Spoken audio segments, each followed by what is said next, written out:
Hello friends, welcome to my channel. ఎలా ఉన్నారండి? బాగున్నారా? నేనైతే చాలా బాగున్నాను. మీరు కూడా బాగున్నారనుకుంటున్నాను. ఇంకా బాగుండాలని మనస్ఫూర్తిగా కోరుకుంటున్నాను. ఈరోజు మన వీడియో ఏంటంటే సాటర్డే వ్లాగ్ అండి. సాటర్డే రోజు నేను ఏమేమి పనులు చేశాను, అలాగే మా మసాలా వ్యాపారంలో ఏమేమి సరుకు పోసామో ఈ వీడియోలో మీకు చూపిస్తాను. ఈలోపు ఎవరైతే మన ఛానల్ని ఇంతవరకు సబ్స్క్రైబ్ చేయలేదో సబ్స్క్రైబ్ చేయండి. అలాగే వీడియో నచ్చినట్టయితే ఒక చిన్న లైక్ చేయండి అండి. మీరు లైక్ చేస్తేనే వీడియో అనేది చాలా వరకు రీచ్ అవుతుంది. అలాగే వీడియోని స్కిప్ చేయకుండా ఎండ్ వరకు చూడండి అండి. ఈ సాటర్డే రోజు వ్లాగ్ అనమాట. ఇది వచ్చేసరికి పిల్లలకి హాలిడేస్ కదండి. ఫ్రైడే నుంచి ఫ్రైడే, సాటర్డే, సండే ఈ 3 డేస్ హాలిడేస్ కదా. మన పిల్లలు స్కూల్కి వెళ్ళేటప్పుడు కన్నా పిల్లలు హాలిడే ఉన్నప్పుడే ఎక్కువ అనేవి ఉంటాయి అనమాట. పిల్లలు ఇంట్లో ఉన్న కాంచి ఏదో ఒక పని మనకు పెడతానే ఉంటారు, మనం చేసుకుంటానే ఉండాలి. నేను సాటర్డే రోజు వచ్చేసరికి మార్నింగే మా పాపకి టిఫిన్ చేసేసాను అనమాట. పిల్లలు స్కూల్ ఉన్న దానికంటే స్కూల్ లేకపోతే పెందలాళ్ళు లెగిస్తారు కదండి. వాళ్ళు లేచిన వెంటనే ఆకలి అంటారు. అందుకని చెప్పేసి 7:30 కల్లా గోధుమ పిండి అట్టు వేసేసానండి. పిండి ఏం పోయలేదని చెప్పేసి గోధుమ పిండి అట్టు వేసేసాను. మా పాపకి ఇచ్చేస్తే మా పాప తింటా ఉంది. అలాగే నేను ఇంకా మళ్ళీ మసాలా సరుకు అన్నీ చేయాలని చెప్పి వంట కూడా నేను పాపకి స్కూల్ ఉన్నా లేకపోయినా పెందలాట చేసేసి పక్కన పెట్టేస్తాను అనమాట. మా పాపను అడిగితే క్యారెట్ చేయమంటే ఇంకా క్యారెట్ చేస్తున్నాను అనమాట. ముందే మార్నింగే బియ్యం కడిగేసి పక్కన పెట్టేసేసుకున్నాను. నాంతే కదా తినేటప్పుడు వండుకోవచ్చు అని చెప్పేసి కడిగేసి పక్కన పెట్టేశాను. అలాగే కర్రీ కోసం అని చెప్పేసి క్యారెట్ అలాగే ఉల్లిపాయ కోసి పక్కన పెట్టేశాను. ఒక కళాయి పెట్టేసుకొని కొంచెం నూనె వేసుకొని తాలింపు గింజలు అలాగే కరివేపాకు వేసుకొని క్యారెట్ ముక్కలు వేసుకొని ఇలా ఫ్రై లాగా చేసేసానండి. మా పాపకి క్యారెట్ అంటే కూడా చాలా ఇష్టం అనమాట. పిల్లలకి క్యారెట్, బీట్రూట్ చాలా మంచివి కదా. కొంచెం హెల్తీయే ఇష్టపడిద్ది అనమాట మా పాప. కాకపోతే ఏంటంటే హెల్తీతో పాటు ఇంకా బయట స్నాక్స్ కూడా ఎక్కువగా ఇష్టపడుతుంది. పిల్లలంటే అంతే కదండి, బయటవి ఎక్కువే తింటూ ఉంటారు కదా. అందుకని బయట మా పాపకి చాలా ఇష్టం. కేకులు అలాంటివి అడుగుతూనే ఉంటారు కదండి పిల్లలు. ఇక్కడ చూసేసారు కదండి, కూర అనేది అయిపోయింది, పక్కన పెట్టేసేసాను. మా పాప అయితే ఒక పక్కన టిఫిన్ కూడా తినేసేసింది. అలాగే నేను బియ్యం కూడా కడిగి పెట్టేశానన్నా కదండి. ఇంకా పాప స్కూల్కి వెళ్ళే పని లేదు కాబట్టి ముగ్గురికి కలిపి కడిగేసి పక్కన పెట్టేశాను.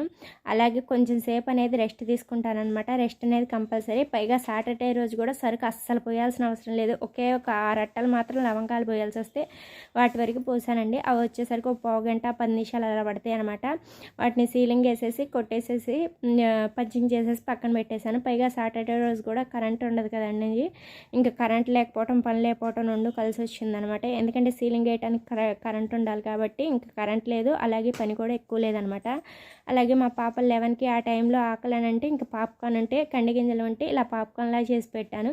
బయట దొరికే పాప్కార్న్ ప్యాకెట్ల కన్నా ఇలా మనం సపరేట్గా కండి గింజలు తీసుకొని ఇలా పాప్కార్న్ చేసి పెడితే మంచిదండి. అవి బయట కొనే ప్యాకెట్లు ఏంటంటే నూనె అనేది నిలవండి ఉంటుంది కదా, దానివల్ల హెల్త్ ఇష్యూస్ అలా వస్తూ ఉంటాయి కదండి. అందుకని చెప్పి ఇలా మనం సపరేట్గా కండి గింజలు కొనుక్కుంటే మన పిల్లలకి ఎప్పుడు కావాలంటే అప్పుడు పాప్కార్న్ చేసి ఇవ్వచ్చు అనమాట. కాస్ట్ కూడా ఎక్కువేం పట్టదండి.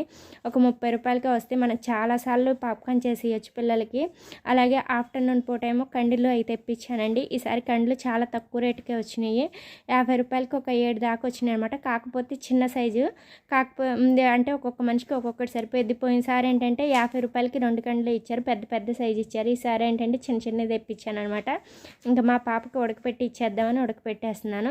తను ఏంటంటే హాలిడేస్ కాబట్టి కొంచెంసేపు మధ్యాహ్నం పూట ఖచ్చితంగా తన్ని పడుకోబెడతాను అనమాట. ఎందుకంటే మళ్ళీ స్కూల్ ఉన్నప్పుడు ఎటు నిద్రపోదు అని చెప్పేసి కంపల్సరీ నిద్రపుచ్చుతాను తన్ని. ఇంకా తను లేసేసేలోపు ఈ కండ్లు అనేది ఉడకబెట్టేసేసి పక్కన పెట్టేశాను. పైగా విజిల్ అనేది పోవటానికి కూడా టైం పట్టిద్ది కదండి. అందుకని ఉడకబెట్టేసి పక్కన పెట్టేస్తే తను లగంగానే తినిద్దని చెప్పేసి ఇంకా పక్కన పెట్టేశాను అనమాట. ఇంక మా పాప లెగిసినాక తనకి ఇచ్చేసాను, తను తినేసింది. అలాగే తనకి ఇంకా పాలు కావాలంటే పాలు కలిపిచ్చేసానండి. అలాగే సాటర్డే రోజు మేము ఒక పూట కదండి, ఒక పూట అయ్యేసరికి ఏం టిఫిన్ చేద్దామా అని ఆలోచిస్తున్నప్పుడు యూట్యూబ్లో చూసి రైస్లో బోండాలని చూశాను. అవి ట్రై చేద్దామని చేశాను అనమాట. చాలా టేస్టీగా పర్ఫెక్ట్గా వచ్చినాయి. ఈ మధ్య చాలా వరకు వంటలు అనేది యూట్యూబ్లో చూసే నేర్చుకుంటున్నానండి. వీడియోస్ కోసమైనా సరే, మా ఇంట్లో మేము తినడం కోసమైనా సరే వీడియోస్ అనేవి వంటలు అనేవి చూసి నేర్చుకొని చేసుకుంటున్నాను అనమాట. చూసారా కదండి, నేను రెండు గరిటెల బియ్యం పిండి, అలాగే 2 గరిటెల గోధుమ పిండి, అలాగే కొంచెం జీలకర్ర, అలాగే కొంచెం వంట సోడా, అలాగే కొంచెం మామూలు సరిపోయేంత వరకు సాల్ట్ అనేది వేసాను అనమాట. ఇలా ఉన్న గరిటెతో మిక్స్ చేసేసాను. అలాగే కొంచెం ఒక 2 గరిటెలు మనం పెరుగు అనేది యాడ్ చేసుకొని చేసుకోవాలి. మనం కొంచెం కొంచెం వాటర్ యాడ్ చేసుకుంటాం, మరీ పల్సన అవ్వకోకుండా పిండి అనేది బోండాలు వేసుకోవడానికి ఎంత కన్సిస్టెన్సీలో రావాలో అలా మనం మిక్స్ చేసేసుకోవాలండి. పుల్లటి పెరుగు అయితే ఇంకా చాలా బాగుంటాయి బోండాలు అనేవి. మన దగ్గర పుల్లటి పెరుగు లేకపోయినా మనకి ఇంకా మామూలు పెరుగుతో అయినా సరే యాడ్ చేసుకొని, కాకపోతే ఏంటంటే పుల్లటి పెరుగు అనుకోండి అప్పటికప్పుడు వేసుకోవచ్చు. మామూలు పెరుగు అయితే మనం ఒక 2 కలిపిన తర్వాత ఒక 2-2.5 గంటలైనా పక్కన పెట్టుకోవాలి. నేను పిండి కలిపి 2.5 గంటలు పక్కన పెట్టుకున్నానండి.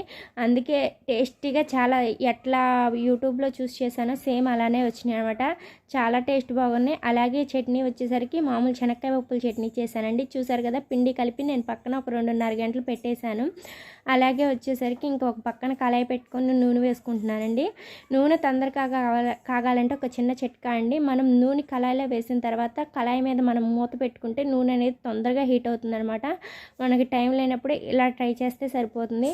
అలాగే నూనె కాగిన తర్వాత బోండాలు అనేవి వేసేస్తున్నాను అనమాట. ఇలా వేసేసానండి. టేస్ట్ అయితే చాలా బాగున్నాయి. నేను మొదటిసారి ట్రై చేశాను. అప్పటికప్పుడు ఇంట్లో చేయడానికి ఏం లేక మా పాప ఉప్మా అనేసరికి ఇంకా ఇలా ట్రై చేశాను, ఏదన్నా చేద్దామని చెప్పేసి. ఇంకా మాకు ఇక్కడ షాపుల్లో ఇడ్లీ పిండి అట్టుపిండి అందరికీ దొరుకుతూనే ఉన్నాయి కదండి, కానీ అవి అంత బాగో అని చెప్పేసి ఇలా ఇంట్లోనే ట్రై చేసేసాను అనమాట. చాలా టేస్టీగా ఉన్నాయి. అసలు నేను ఇలా కుదురుతాయి అని కూడా అనుకోలే, అసలు ఇలా ఉంటాయి అని కూడా అనుకోలేదండి. మా పాప కూడా చాలా బాగున్నాయి అని చెప్పింది. అన్నీ ఈ మధ్య చాలా వరకు ఈ మధ్య నేర్చుకుంటున్నానండి ఆ వంటలన్నీ వచ్చేసరికి. అంటే ఇదివరకు వచ్చు, కానీ ఇప్పుడు ఇంకా పర్ఫెక్ట్గా నేర్చుకుంటున్నాను అనమాట. ఒక్కొక్క ఐటెం చూసి నేర్చుకుంటున్నాను. అందరినీ కనుక్కొని కానీ ఎలా అయినా సరే చూసి నేర్చుకుంటున్నాను. మ్యాక్సిమం ఏదైనా డౌట్స్ వస్తే యూట్యూబ్లో కానీ అమ్మ వాళ్ళు కానీ అడిగి తెలుసుకొని వంటలు చేసేస్తున్నాను అనమాట. మా పాపకి ఇష్టమైనవి అయినా సరే, మా హస్బెండ్కి ఇష్టమైనవి అయినా సరే ఇలా చేసేస్తున్నాను. చూసారు కదండి బోండాలు ఎంత బాగున్నాయో, చూడటానికి చాలా బాగున్నాయి, టేస్టీగా కూడా అనిపిస్తున్నాయి, తింటే కూడా అంతే రుచిగా ఉన్నాయండి. చాలా కమ్మగా ఉన్నాయి. ఇక్కడ నేను రెడీ చేసేసి మా పాపకి హస్బెండ్కి ఇచ్చేసాను. చూసారు కదండి నా ఫుల్ డే వ్లాగ్. వీడియో నచ్చినట్టయితే ఒక చిన్న లైక్ చేయండి. అలాగే మన ఛానల్ని ఇంతవరకు ఎవరైతే సబ్స్క్రైబ్ చేయలేదో సబ్స్క్రైబ్ చేసుకోండి. అలాగే మీకు ఏదన్నా మేము చేసే వ్యాపారం గురించి డౌట్లు ఉంటే కంపల్సరీ కామెంట్లో అడగొచ్చు. నేను వీడియో అనేవి ప్రస్తుతానికి పెడుతున్నాను మా వ్యాపారాన్ని కూడా. ఓకేనండి, బాయ్.